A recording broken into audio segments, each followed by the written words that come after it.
Hi everyone, so let me tell you what I'm working on. So we've got a C major triad, sounds like this.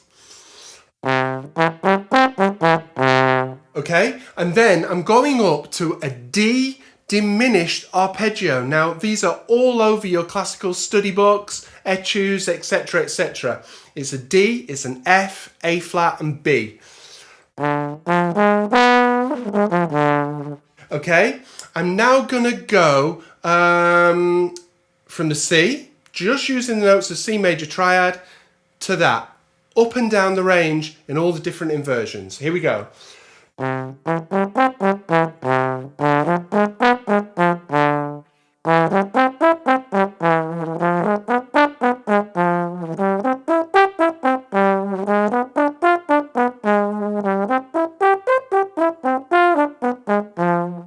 And now, improvise, restricting yourself to only playing those notes. Now then, what do we do when we're improvising?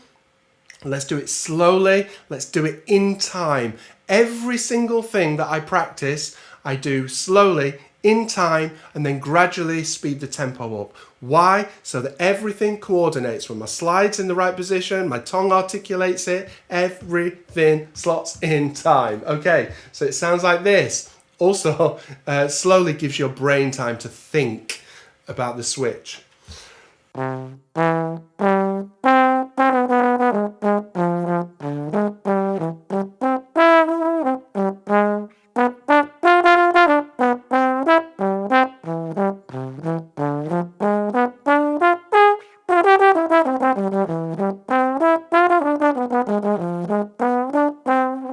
Funnily enough, you can do this in your warm-up when you get the horn out the case for the first time. Just something simple. Warm your chops, your brain's working overtime, but your chops is going nice and slow. Practice your tonguing like a word. And then speed it up. Again, you could do 4 bars, 2 bars, and change. What does that sound like?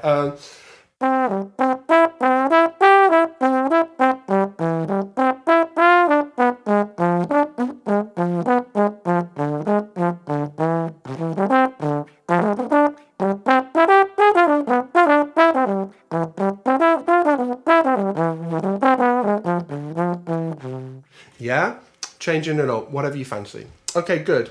So speed that up, do it in a swing style, do it in a funk style, whatever you fancy. Let's add on to the C now. Let's open up the shackles and give ourselves a few more notes. Now, classic Barnaby, I love pentatonics. So C major pentatonic is 1, 2, 3, 5 and 6 on the C major scale. Sounds like this. And the thousands of patterns all up and down the range, and you should be able to just improvise with those notes. So practice that.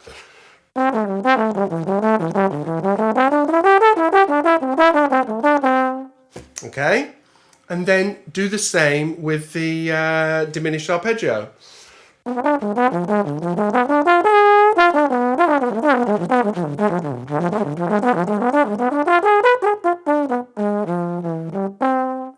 Okay, gradually speeding it up. So now let's do that. So I'm now going to use C major pentatonic and improvise with that, going to this sort of diminished shape, which basically I'll tell you now is I'm thinking of it as the 5 chord. It's G7 flat 9. G7 flat 9. This shape that I'm talking about fits over G7 flat 9. So you really get this 5 sound. 5 wants to resolve to 1. I'll explain that in a minute.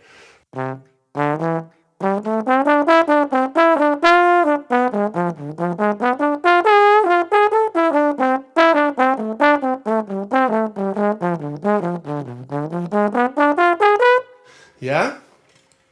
The resolution, what I'm talking about, I'm being very careful on where I'm resolving.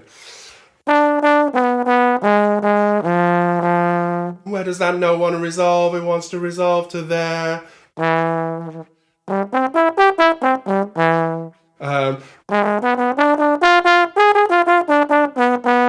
Where does that note want to resolve to? To there.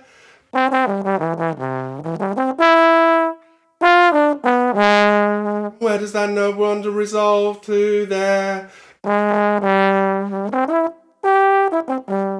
Yeah, so be very aware of where things are resolving so that we're getting smooth lines. So that when we speed it up, we're getting smooth lines. Okay, so yeah, so C major pentatonic is the 1 chord, going to the 5 chord, going to the 1 chord. Now for me, I'm not playing any piano, I'm not playing any chords on purpose underneath this. It's actually really nice. You can hear the harmony. Even though you're playing lines, you can hear the harmony going 5, 1, 5, 1. Now, funnily enough, C major pentatonic, you could play that over the 2 chord, which the 2 chord in C major is D minor 7, right? So now let's try and emphasize the 2 chord a bit more.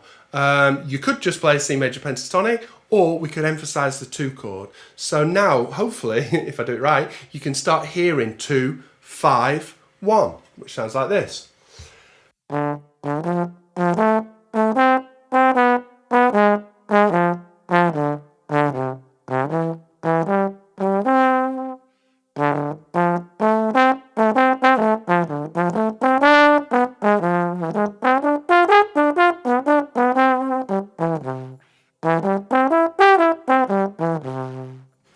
Yeah, speed that up.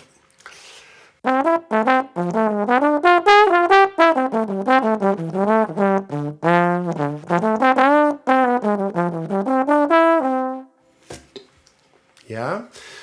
Now then, what can I do? I can start adding some chromaticism into these sort of arpeggios, if you like, which there's hundreds of stuff on my Patreon and on other videos that I've done of enclosure, putting chromatic approaches into these pentatonics, passing notes between, and then gradually you can start putting some bebop language on there, some hip modal language into this. But for me, it's just an easy way of thinking about a 5 chord, G7 flat 9, and I'm just hitting those notes of the diminished arpeggio.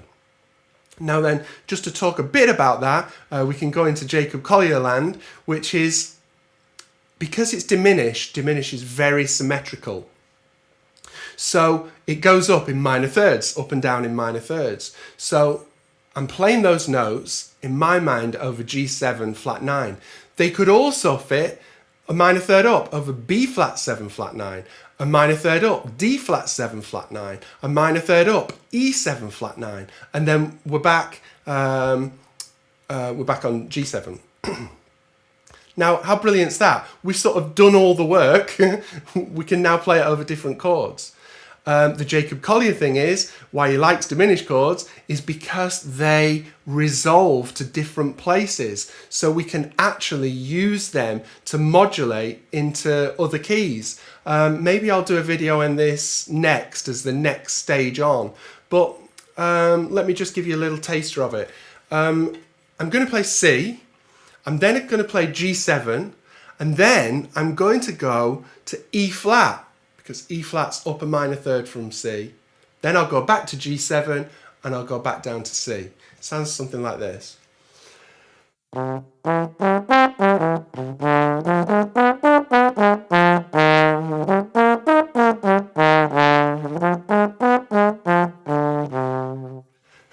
Did you hear the modulation? I'll just improvise.